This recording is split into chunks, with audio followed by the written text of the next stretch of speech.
Hello friends, welcome to M K knowledge and awareness. तो आज हम बात करने जा रहे हैं गल्फ़ वॉर के बारे में।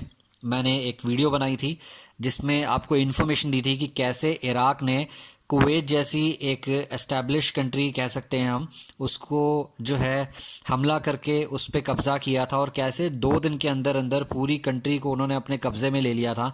और यूनाइटेड नेशन में एक प्रपोज़ल भी दिया था कि अब कुवैत का नाम बदल के इराक कर दिया जाए और कुवैत की जो टेरिटरी है वो अब इराक के नाम से जानी जाएगी। लेकिन यूनाइटेड नेशन ने उसको मना कर दिया, रिजेक्ट कर दिया उस प्रपोजल को। तो कैसे सरकमस्टांसेस बने जिसकी वजह से गल्फ वॉर शुरू हुई। तो जब आप सब जानते हैं, जैसे मैंने अपनी लास्ट वीडियो में भी बताया है कि कुवैत पे इतना बड़ा अटैक हुआ इराक का, और जो कब्ज़ा है वो इतना जल्दी इराक ने किया, 2 दिन से कम टाइम में भी उन्होंने पूरा कब्जा कर लिया था कुवैत पर, जिसकी वजह से ये इशू शुरू हुआ। अब यूनाइटेड नेशन ने और यूनाइटेड स्टेट्स ने बहुत दबाव डाला इराक के ऊपर कि कुवैत को रिलीज़ कर दें, लेकिन उन्होंने ये बात नहीं मानी। सद्दाम हुसैन ने इस बात को बिल्कुल रिजेक्ट कर दिया और उसके बाद गल्फ़ वॉर शुरू होती है जिसे हम खाड़ी युद्ध कहते हैं। तो फ्रेंड्स, सबसे पहले मैं एक चीज़ आपको बताना चाहूँगा कि इस वॉर में एक ऑपरेशन नहीं चला था, 2 ऑपरेशंस चले थे। और उन 2 ऑपरेशंस का नाम जो था, पहला ऑपरेशन था वो था ऑपरेशन डेजर्ट शील्ड। तो वो 2 अगस्त 1990 से लेकर 17 जनवरी 1991 इस डेट के बीच में हुआ था। अब दूसरा चरण शुरू होता है, दूसरा फेज शुरू होता है गल्फ वॉर का। जो सेकंड ऑपरेशन था उसका नाम था ऑपरेशन डेजर्ट स्टॉर्म। तो आप प्लीज़ कंफ्यूज मत होइएगा, डेजर्ट शील्ड एक अलग ऑपरेशन था, डेजर्ट स्टॉर्म एक अलग ऑपरेशन था। ये दोनों अलग अलग ऑपरेशन थे, तो प्लीज़ इस पर कंफ्यूज मत होइएगा। अब सेकंड ऑपरेशन था ये 17 जनवरी 1991 से लेकर 28 फरवरी 1991 तक चला। इस बीच टोटल 35 कंट्रीज, 35 देशों की फोर्सेस ने एक कोएलिशन किया और उन्होंने उस कोएलिशन के थ्रू अपनी पूरी ताकत से इराक को हराने की कोशिश की ताकि इराक को कुवैत से निकाला जा सके। और आप सब जानते हैं कि उसके बाद कितने ज़्यादा क्राइसिस आए थे। इराक के जो सोल्जर्स थे, कितने सारे सोल्जर्स मारे गए। इराक के ही नहीं, और भी कंट्रीज़ की जो जिनका कोएलिशन था उसके भी सोल्जर्स मारे गए थे। लेकिन इराक को बहुत ही बुरी हार होने के बाद कुवैत छोड़ना पड़ा था। तो इस कोएलिशन में अगर हम बात करें, इराक का जो डिस्ट्रक्शन हुआ था उसमें 25 से 50 हज़ार टोटल जो थे लोग मारे गए थे, जिसमें सिविलियंस को मिलाकर और ऑब्वियसली मिलिट्री को मिलाकर टोटल 25 से 50 हज़ार लोग मारे गए थे। 75,000 लोग ऐसे थे जिनका आज तक कभी पता ही नहीं चला, उन्हें मिसिंग डिक्लेयर कर दिया गया। 80,000 जो है कैप्चर किए गए थे इस वॉर में, और तकरीबन 3300 3,300 टैंक्स उनके डिस्ट्रॉय कर दिए गए थे। अब आप ये देखिए कि कितना बड़ा कोएलिशन था ये, 35 कंट्रीज़ की फोर्सेस ने एकदम से अटैक किया इराक पे और कितना ज़्यादा इराक को नुकसान उठाना पड़ा। और अगर हम बात करें एयरक्राफ्ट की, तो 110 एयरक्राफ्ट थे जो डिस्ट्रॉय कर दिए गए थे इराक के। उसके अलावा 19 ऐसे शिप थे जिन पे अटैक करके उस शिप को डिस्ट्रॉय कर दिया गया। तो आप ये सोचिए कि कितना बड़ा एक अटैक था जिसकी वजह से इराक को इतना डिस्ट्रक्शन झेलना पड़ा। अगर इराक पहले यूनाइटेड नेशन की जो सिक्योरिटी काउंसिल है या फिर यूनाइटेड स्टेट्स का प्रपोज़ल जो है मान लेता, कुवैत को रिलीज़ कर देता, तो शायद इतना बड़ा नुकसान नहीं होता। और जितनी तबाही हुई थी इराक में इराकी फोर्सेस की और जो है मिलिट्री की, वो शायद ना होती।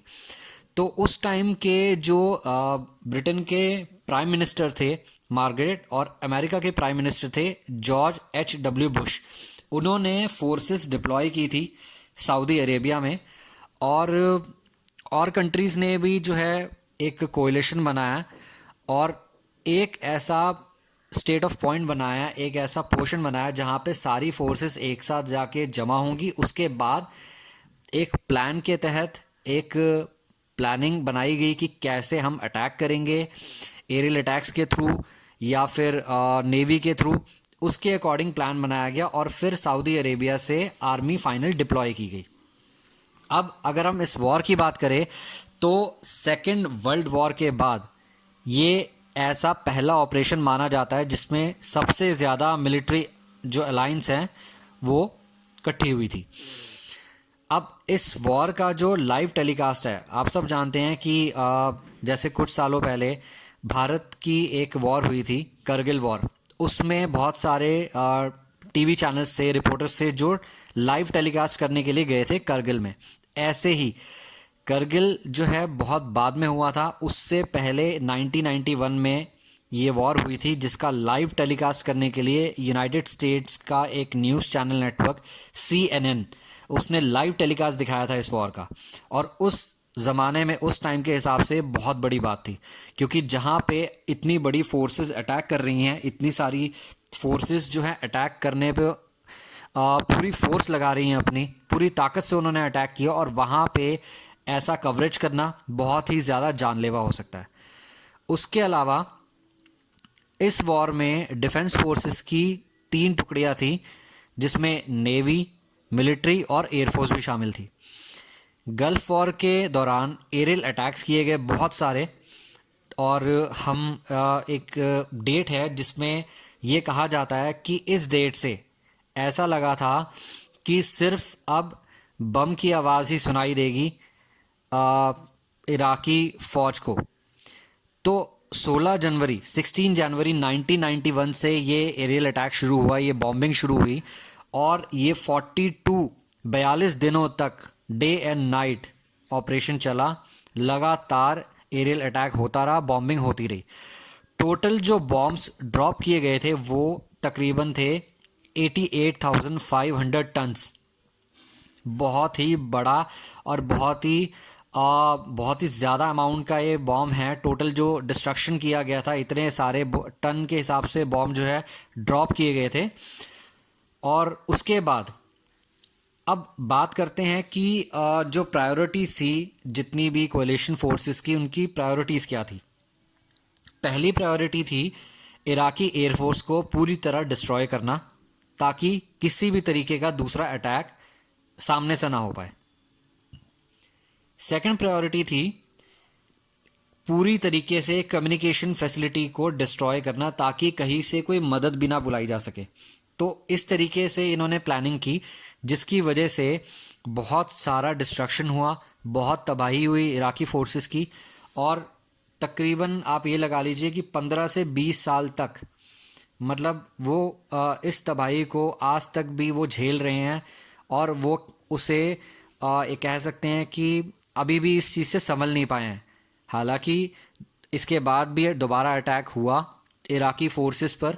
सद्दाम हुसैन को कैप्चर किया गया, उन्हें फांसी पर लटकाया गया, क्योंकि बहुत बड़े तानाशाह थे और उन्होंने अमेरिका से बहुत ही जो है अननेचुरल तरीके से उन्हें धमकी दी थी कि वो बहुत सारे जो हैं बायोलॉजिकल वेपन्स यूज़ करेंगे अमेरिकन आर्मी, अमेरिकन फोर्सेस के अगेंस्ट। तो अमेरिका ने उनके खिलाफ जंग छेड़ दी थी।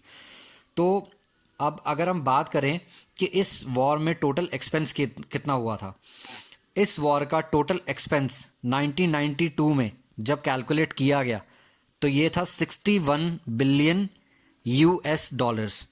61 बिलियन USD था इसका टोटल एक्सपेंस, जो कैलकुलेट हुआ था 1992 में। आज के हिसाब से ये अमाउंट है $111 बिलियन, मतलब ऑलमोस्ट आप कह सकते हैं डबल। तो अगर हम बात करें कि अब इस वॉर से इराक को कुछ भी नहीं हासिल हुआ, इराक ने इस वॉर से सबक नहीं सीखा। उन्होंने फिर भी ये वॉर ख़त्म होने के बाद, जब उन्होंने सरेंडर कर दिया, उसके बाद भी जाते जाते वो कुवैत के 600 ऑयल वेल्स को जलाकर चले गए। और ये कहा जाता है कि 10 महीने तक वो आग जो है जो ऑयल वेल्स पे लगाई गई थी कुवैत में, वो 10 महीने तक बुझाई नहीं जा सकी। इतना सब कुछ होने के बाद भी अगर हम ये सोचें कि वॉर से कुछ हासिल नहीं होता, लड़ाई से, युद्ध से कभी किसी भी देश को कुछ हासिल नहीं होता, सिर्फ लोगों की मौत होती है, जन हानि होती है, पैसे की हानि होती है, आपके सोर्सेज की हानि होती है। अब अगर हम बात करें कि इस तरीके की वॉर जो है अगर दोबारा होती है तो ये शायद थर्ड वर्ल्ड वॉर में कन्वर्ट हो सकती है, या ये कहें कि अब शायद कोई वॉर होगी तो वो लड़ाई जो है बम से, हथियार से नहीं लड़ी जाएगी, वो एक तरीके से साइबर युद्ध लड़ा जाएगा। और जिसे हम कह सकते हैं कि आज शायद वो चीज़ शुरू हो चुकी है जो चाइना ने शुरुआत कर भी दी है, जिसे हम कह सकते हैं कि थर्ड वर्ल्ड वॉर जो है स्टार्ट हो चुका है। तो इसके बारे में एक सेपरेट वीडियो मैं बनाऊंगा और कोशिश करूंगा कि और इन्फॉर्मेशन भी आपको दे पाऊँ, ताकि आप मैक्सिमम इन्फॉर्मेशन गेन कर पाएँ इस तरीके के वॉर्स के ऊपर, इस तरीके के इश्यूज़ के ऊपर।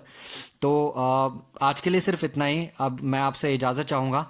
So this is Manish time signing off, thank you very much.